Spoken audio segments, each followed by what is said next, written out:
राधे राधे दोस्तों। अहोई अष्टमी की हार्दिक शुभकामनाएं। पंचांग के अनुसार यह साल हर साल कार्तिक माह की कृष्ण पक्ष की अष्टमी पर अहोई अष्टमी का व्रत किया जाता है।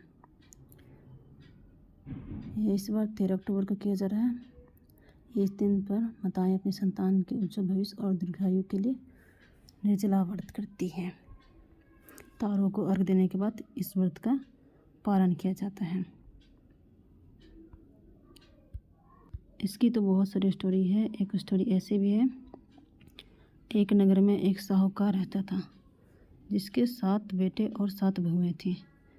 एक बात, दिवाली से पहले घर की लिपाई पुताई के लिए 7 बहुएं और एक ननद उनके साथ खेत में मिट्टी लेने गई।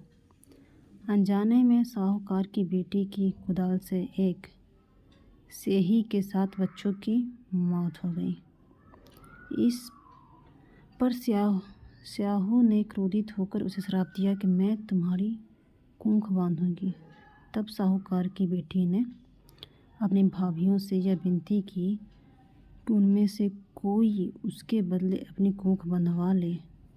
सभी ने मना कर दिया, लेकिन सबसे छोटी भाभी कूख बंधवाने के लिए तैयार हो गई। जब साहूकार की सबसे छोटी बहू को कोई भी संतान होती तो वह 7वें दिन मर जाती। 7 पुत्रों की इस प्रकार मृत्यु हो गई। तब साहूकार ने एक पंडित को इस घटना के बारे में बताया। तब पंडित ने छोटी बहू को सुरही गाय की सेवा करने की सलाह दी।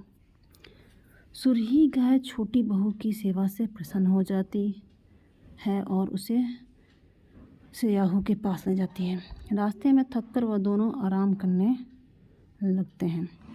तभी साहूकार की बहू की नज़र एक सांप पर पड़ती है जो एक गरुड़ के बच्चे को डसने जा रहा होता है। यह देखकर छोटी बहू वह सांप को मार देती है। इतने में गरुड़ वहाँ आता है और बिखरा हुआ खून देखकर सोचता है कि छोटी बहू ने उसके बच्चे को मार दिया। इस वजह से वह छोटी बहू को चोंच मारना शुरू कर देता है। तब छोटी बहू से बताती है कि उसने ही गरुड़ के बच्चे की जान बचाई है। गरुड़ यह सुनकर खुश होता है और सुरही गाय समेत उन्हें स्याहू के पास पहुंचा देती है। तब स्याहू छोटी बहू की सेवा से प्रसन्न होकर उसे 7 पुत्र और 7 बहू होने का आशीर्वाद देती है। स्याहू के आशीर्वाद से छोटी बहू का घर पुत्र और वधुओं से हरा भरा हो जाता है।